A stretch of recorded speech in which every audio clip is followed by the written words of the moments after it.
सुहाग रात वाले दिन दुल्हन ने पति को धमकाते हुए कहा कि मुझसे दूर रहना, मुझे छूना मत, मैं किसी और की हूँ। अगर तुमने मुझे छुआ तो तुम अपनी ज़िंदगी से हाथ धो बैठोगे। अगर तुम अपनी भलाई चाहते हो तो मुझे मेरे बॉयफ्रेंड के पास भेज दो। 2 महीने तक लड़का दुल्हन को मनाता रहा मगर वह नहीं मानी। एक दिन दुल्हन ने अपने गले में फांसी का फंदा डाल लिया। युवक ने उसे किसी तरह बचाया। इसके बाद फिर दुल्हन ने उसके धमकी दी। शादी के 2.5 महीने बाद धमकी से डरा युवक थाने पहुंचा और पुलिस से जान बचाने की गुहार लगाने लगा।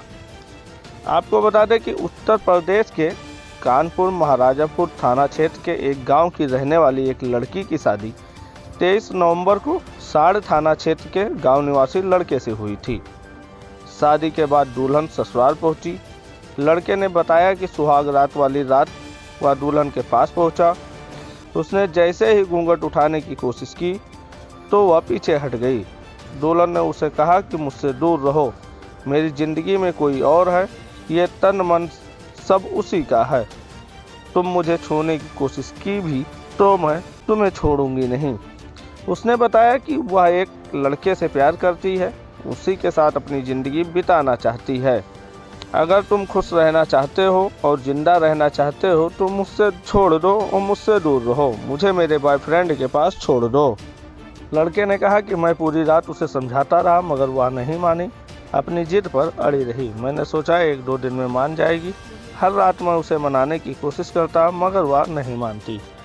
2.5 महीने से मैं उसे समझा रहा हूँ मगर वह समझने के बजाय मुझे धमकी देती रही है।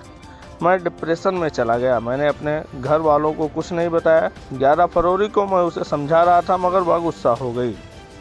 उसने धमकी दी कि मैं उसकी बॉयफ्रेंड को नहीं भेजूंगा बॉयफ्रेंड के पास तो बहुत कुछ हो सकता है। फिर वह कमरे में चली गई और अंदर से दरवाज़ा बंद कर ली। 12 फरवरी को मैं थाने पहुंचा और शिकायत की।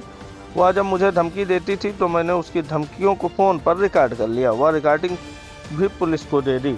साड़ थाना प्रभारी निरीक्षक अवनीश कुमार सिंह ने बताया कि दोनों परिवार को थाने बुलाया गया है। किसी पक्ष की ओर से लिखित शिकायत नहीं दी गई है। दोनों परिवार से बातचीत करके मामला सुलझाने को कहा गया है मगर अभी तक दोनों परिवार का मामला तो सुलझ गया है मगर आगे देखते हैं कि क्या होगा।